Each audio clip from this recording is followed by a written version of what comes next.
Chapter 8. The poet was in an exalted mood. He had completed the portion where Krishna meets his future wife Radha and their marriage is to be celebrated. He had several hundred lines of crystal-clear monosyllables. He had evolved his own prosody and had succeeded. His manuscript was ready, several little exercise books stitched by himself and wrapped in brown paper, closely filled with writing in green ink. He had written till late on the previous night. His eyes were red with sleeplessness. But his face glowed with triumph. With the marriage, the book would make about 96 pages. Sastri had printed the book at the rate of 4 pages a month over a space of countless months, and it had now assumed the shape of a volume. Sastri himself was excited at the completion of the volume with the marriage episode. He brought in proofs of some pages and hesitated for a moment. When Sastri stood hesitatingly this way, I always knew he would have something to say and hoped that if I did not turn round and meet his eyes he would be gone. As I bent over my paper, I was aware of his shadow behind me. "What is it, Sastri?" I asked sharply. He looked at the poet and both of them smiled. So I knew it was a piece of good news and felt relieved. When a poet has arrived at the stage of the marriage of a god, it will be auspicious to celebrate the occasion, and then he went on to explain how it was to be conducted. I was fond of the poet, and anything that was going to give him a place in our society was welcome. Enormous preparation started. Once again my normal work of composing and printing was pushed to the background. The fruit juice man prospered more than ever and wanted 4,000 more of the 3-color labels, but I was not prepared to give him his labels yet. I had only time to print the first basic grey. I put it away to dry and said so every time the messenger came from fruit juice. Let him try and print it elsewhere and I should not object to it. But where would he get the magenta, that thirst-creating shade of color which drew people in a rush to wherever his bottles were displayed? The sixth time I turned back the boy, KJ himself came thundering in and shouted at Sastri from beyond the curtain. He did not know that I was also there. I was behind the curtain, helping Sastri to compose an appeal for our function ahead. We needed funds for the celebration. We were also in a conference with an astrologer in the composing room. We did not want to be disturbed. There now hung a thickly woven bamboo mat screening us off from whatever might be on the other side of the grill. Vasu might have all the dead animals in creation there, but it was not going to affect us. He might have all the prostitutes in the town marching up and down the steps, but that was not going to distract either me or Sastri. We could hear footsteps moving, but that didn't distract our attention. We went on with our jobs, although if I felt too curious, I could always peer through a pinhole in the bamboo curtain and get a lovely circular vision of a hyena's snout or the legs of some woman or the hefty feet of Vasu himself stumping up. But it was a luxury that I permitted myself only under some very special or extraordinary condition, never when Sastri was around, as I did not want him to get into the habit. I don't think he ever knew of the existence of the peephole. The astrologer was sitting on the floor beside the treadle. He had a page of an almanac open before him, held at arm's length, for want of focus, and was explaining, on the full moon, the moon is in the 6th house, which is the best place we can have for the moon, and the presiding star that day is. Which means, he shrank his eyes to catch the figure in the column and muttered, "I've left my glasses at home," whereupon Sastri took his own glasses off his nose and handed them to him. He put them on and said, "You see this here? What's the number?" It was now Sastri's turn to snatch the almanac from the other man's hand and hold it at arm's length. Still not being able to see, he held out his hand for the glasses, which the other man removed from his nose and handed to him. Now Sastri saw the number and said something, and the other man, wanting to verify it, held his hand for the glasses, and thus Sastri's silver-rimmed glasses were bandied back and forth. The conference proceeded on these lines: I'd not much to do, a veritable ignoramus among the stars. The idea was to fix a day suitable to the poet, also coinciding with the spring festival at the Krishna temple. A loud voice called through the curtain, "Sastri." I was offended by the commanding tone. I signaled to Sastri to find out who it was on the other side of the curtain, but before Sastri could take a step forward, the voice continued, "Are you delivering the labels or not? If you can't, say so, instead of making our boy run to you a dozen times." Now I knew who it was. He went on in a big way, cataloguing his grievances and our lapses, and threatening us with dire consequences. Sastry and the astrologer looked intimidated. I could notice in Sastri's face a slight satisfaction too on the realization that he had said so and that I had not heeded his warning. So it was time for me to show myself. I said, "Who is it? Is it KJ?" There was a pause, and the man said from the other side of the curtain, "Mr. Nataraj, you are letting me down. How can you expect us to deliver our bottles when?" I could say it for him. I knew all his points. So I cut him short with, "Why don't you take your seat, my friend? I'll be with you in a minute." I had hesitated for a moment whether I should tell him to come through the curtain as a special gesture, but abandoned it for fear it might create a bad precedent. People respected the curtain, and it had better be so. Vasu alone had pierced the privacy, and it had turned out to be a nuisance in every way. I did not want it to happen again, and so I said to the angry fruit juice seller, "Sit down comfortably in that big chair, and I'll join you in a moment." A silence ensued, and I heard the movement of a chair and guessed he must have acted on my advice in a mood of sullen compliance. I allowed him to wait, giving him time to cool off. We resumed our conference with the astrologer, who sat carrying on his investigation among the planets unruffled by the happenings round him. After half an hour's silent calculations, with Sastri's spectacles perched over his nose, the man lifted his head slightly but would not speak. He behaved like one not yet out of a trance. I knew that the man in the other room was impatient. He was kicking the floor and clearing his throat in order to attract my attention. I felt satisfied that I had cowed the irate customer. The astrologer sat beside the treadle and still said nothing. Sastry stood respectfully looking down at him. I asked, "What are we waiting for?" The astrologer merely looked up. The visitor in the other room again cleared his throat. Sastry said, "He may take another 15 minutes. I thought it would be best to dispose of the visitor. I passed through the curtain.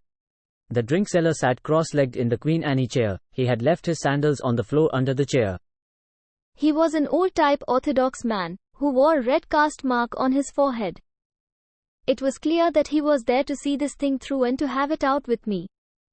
Initiative was half the victory in a battle, and so before he could open his mouth I remarked, wearing a look of the utmost grievance, "What's the use of my friends losing their temper in this place?" I never delay anyone's business without a reason. "What is it this time?" KJ asked cynically. "Blocks not ready? Ink not available? That's why I made sure to send along with my order that can of ink which I got from Madras." "And your can of ink is perfectly safe here," I said, producing it out of my drawer. I turned the can in my hand, scrutinized the label, and gave it to him. "This is unsuitable." "If I had used it, people would have run away from your bottles. Do you know what it looks like when it dries? It assumes the pink of an old paper kite picked out of a gutter." "I got it from Madras, the same brand you suggested. But I use only the imported variety. This is canned in Delhi." Did you know that? This was a good development, as it made KJ look so ignorant, wrong, and presumptuous that he remained dumb. I said, "I wouldn't use stuff like this on your work even if you forced me at the point of a gun." "I have my responsibility." He asked like a child, "So what shall we do about it now?" "Well, I won't let you down, an old, valued customer. If you have trust in me, I'll never let you down," I said as if I were a god speaking to a sinner. "Sastry," I shouted, "please bring that magenta ink." Turning to KJ, I said, "You can see the difference for yourself." There were some vague movements of response inside the curtain. I knew Sastry would not pay any attention to my call unless I called him again. KJ grew interested and asked, "Is Sastry in?" "Why?" I asked. He never answered, although I called him, he said. "He is a very busy man," I said. "He carries 100 things in his head." "Except my work, I suppose," KJ said with a sort of grim humor. "Don't blame him. He has 100 different things to do." "May I know the nature of his 100 activities?" I could easily have snubbed him, but I said quietly, "A poet is going to be launched in this world soon, and he is busy with the arrangements connected with it." I realized that in the last resort truth was more convincing and effective than any fabricated excuse. KJ looked stunned on hearing it, and asked, "Does it mean that nothing has been done about our labels?" Yes, I said, the main reason being that we could not use your ink and we had to wait for our usual brand. The other reason was that this poet's business came up suddenly. We are in search of a good day for the function. As soon as the date is settled, we'll approach you. It's a good cause for which everyone should do his best. How? How? What do you expect me to do? Give money? Yes, that'd be best, but we leave it to you. The only thing is that a good man like you must share the honor with us in doing this noble task. In what way, we leave it to you to decide. He was afraid to ask further questions for fear of involvement, but still Lai was curious to know. How am I concerned? What do you want me to do? Lai asked. I could see that he was scared. He was not one who gave a donation cheerfully, or mustered the courage to say no straight away. He was an in-between type. So I said, some people give 100 rupees, some have promised to give more. How can anyone set a limit on these things? He mumbled faintly, 100 rupees. I'm not so big, sir. What is 100 rupees to you? I asked. You make it every hour. Don't I know how you sell? He looked forlorn. He felt sorry that he had walked into this trap today, and wished that he hadn't ventured out of his orbit. He looked as if he were facing the income tax commissioner. No compulsion, I said. Whatever is given must be given out of free will, otherwise the money will be worth nothing. Another thing, even in accepting donations we are selective. We don't care to take money from all and sundry. Money is not our main consideration. I mentioned the matter to you because your name is first in our list, and you came just when we were discussing you. He began to fidget in his seat. He was eager to get up and get out of view. I was unwilling to let him go. I practically held him down and enjoyed it immensely. I said, what do you propose to do for us? It's always easy to adjust these stylings, and I'd hate to trouble you unnecessarily. What exactly would you like to do for us? I'm very busy now. I'm going round organizing our sales in the surrounding country, where we are facing a certain amount of competition. A host of imitators have come into the field. It's perfectly all right. We are not suggesting that you should disturb yourself. All that we want is encouragement from people like you. After all, you are an important citizen of this town, and we feel honored when people like you are associated with us. I laid it on thicker and thicker till he became panic-stricken. He got up suddenly and dashed out, muttering that he would see me again. After he was gone, the astrologer and Sastri emerged from their seclusion. The astrologer clutched a sheet of paper and the open page of his almanac in his right hand, and in his left dangled Sastri's silver spectacles. I have a date for you. No, actually I have 3 dates, good, not so good, and half good, he said. You may make your choice according to your convenience. Each man should choose what is convenient. The good date was 5 months hence. The poet would not survive such a delay. I knew him. He was impatient to launch his work within the next 24 hours. We rejected the half-good date, and so there remained only the not-so-good day, which came 4 weeks hence, when the full moon came up a second time over the municipal tower, and coincided with the festival at the temple. The astrologer now said, this is as good a date as the best one, but do you know why it's classed not so good? You see, there is a slight aspecting of Jupiter, and the poet's ruling star is, and it might not prove so beneficial after all. Jupiter's aspects remain for 4.5 hours, that will be until 5:25, and it may mean a slight setback in one's efforts, that's all. What sort of setback? I asked, rather worried. Well, it's hard to describe it. It may be nothing more serious than a stumped toe. Or the milk kept for coffee may turn sour. Are you going to give coffee for all the guests that day? Certainly not, I said. Now he wondered how he should describe the impending setback. Or the water in the tap might suddenly stop flowing. Or flow into KJ's bottles a little too much, I said. K.L. was here and he will probably offer to serve drinks to all the visitors and fill up his bottles with just water and nothing more. Oh, that's possible, echoed the astrologer. Or anything else in a general way. Sastri now interpreted, you see, in astrology anything is a setback. If a fly settles on your nose at a crucial moment and annoys you, you may treat it as one astrological setback worked off, and laughed, and the astrologer laughed, and both of them said more or less simultaneously, when it comes, when it goes, but it is useful to know ahead approximately. Or the ink in the pen may not flow, added the astrologer. Or it may be. They were now at the game of drawing up a list of minor annoyances. Jupiter's aspect seemed to bring about another set of worries. The astrologer probably felt that he was belittling the planet too much and suddenly drew himself up to explain. He could be very vicious, left to himself, bring enough harm to a man's life itself or to his limbs, but when the presiding planet is Saturn, he yields place to him. You understand me? Saturn has more powers, although Saturn will not actually interfere with Jupiter's activities. I really had to send people to be served by Heidelberg, as neither myself nor Sastry had any leisure to attend to our profession. I sent my printing customers in a steady stream next door. Sastry and I had 100 things to do, morning till night. I kept walking in and out of my office, saw very little of my wife and child. I went home for dinner late every night. We printed appeals for donations in the form of a letter, setting forth our cultural heritage and so forth. We had to gear up our press to compose the final forms in readiness for the great day. I went out to meet the town folk and get their subscriptions for our function, by no means an easy job, as every one of our citizens had the same temperament as KJ, afraid to reject an appeal, but unwilling to open the purse. We needed a lot of money. We were planning an elaborate ritual, procession, and feast for 1,000.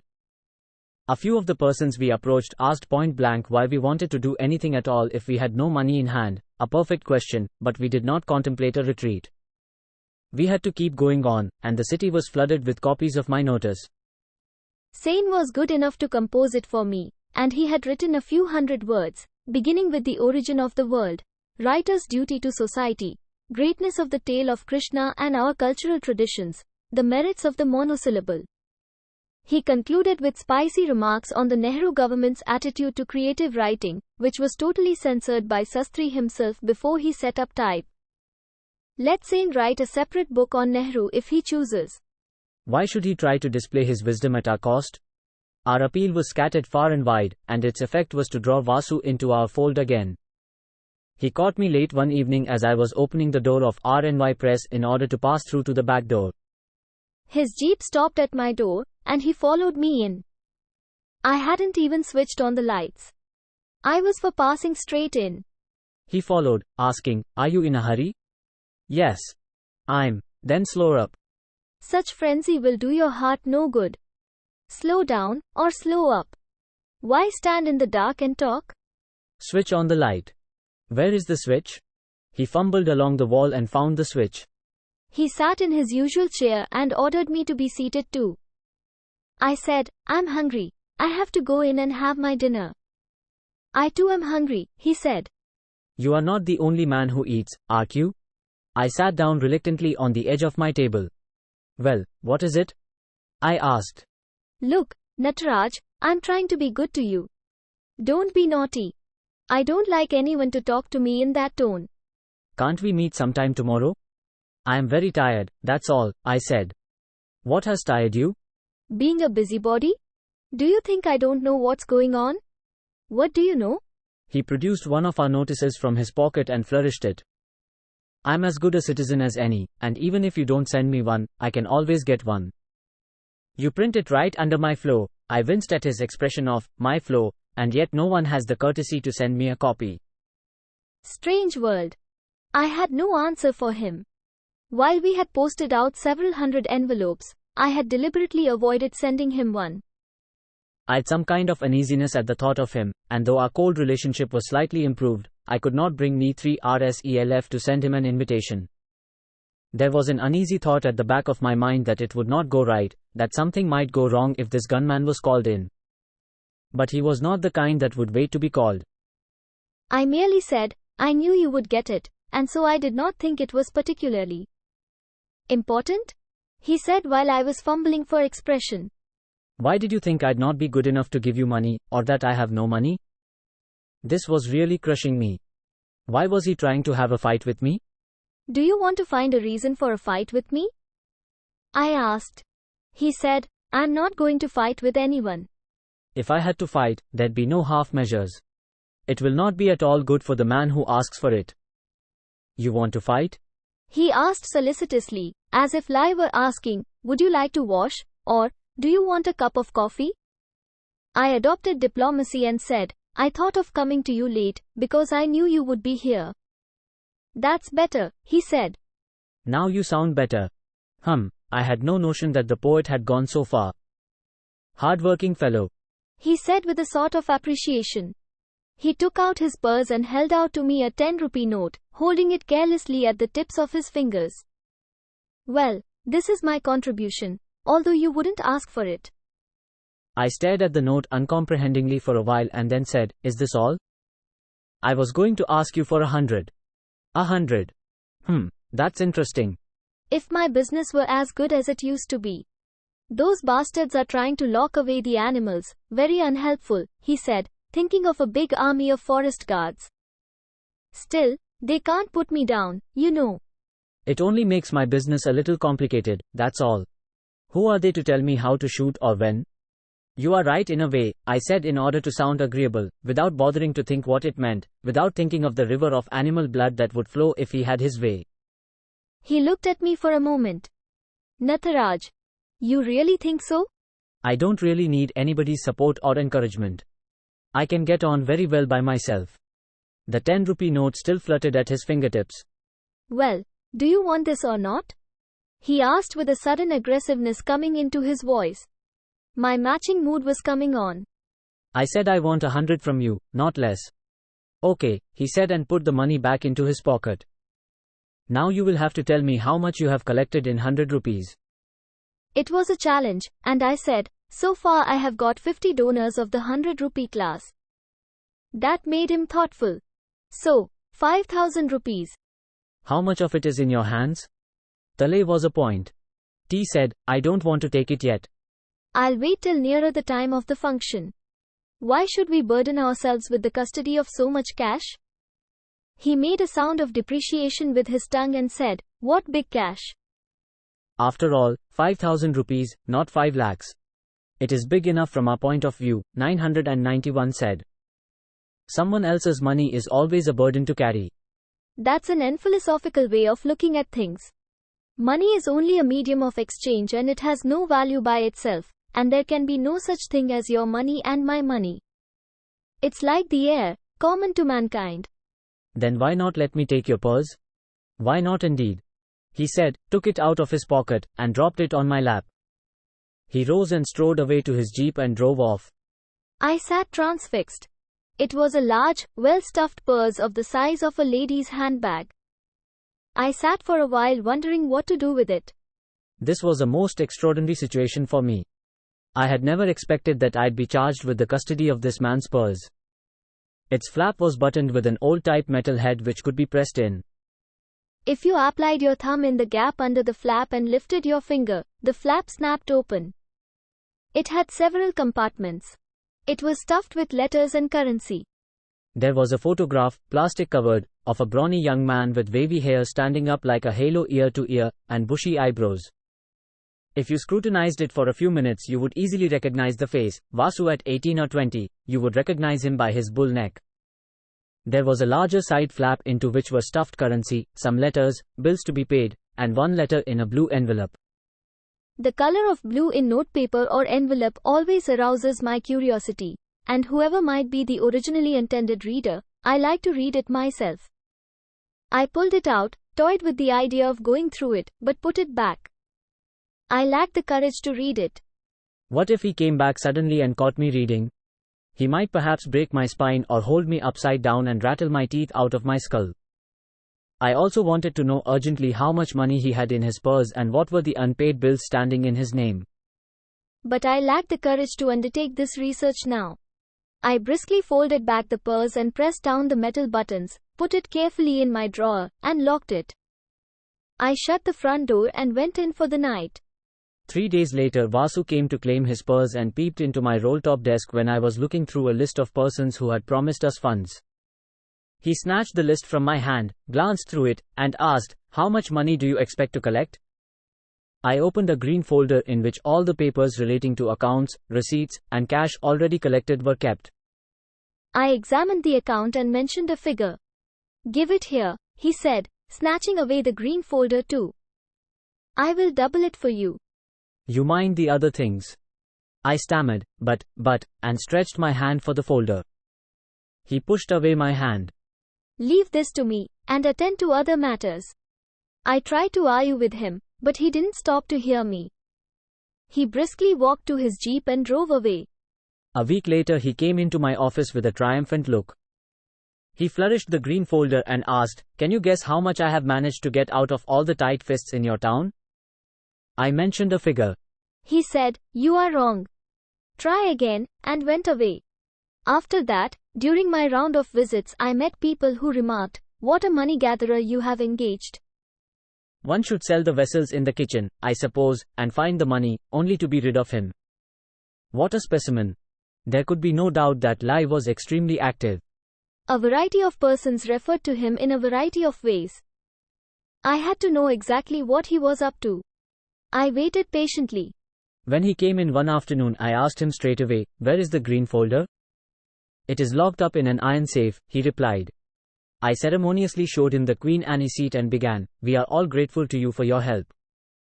"You know a poet is, oh, no?" he cried. "I can't stand all this Thanksgiving rigmarole." "You are doing so much," I said, ignoring the insult. "Part of the collections will be utilized for expenses connected with the festival, and then whatever is left over." "Why do you tell me all this?" he snapped.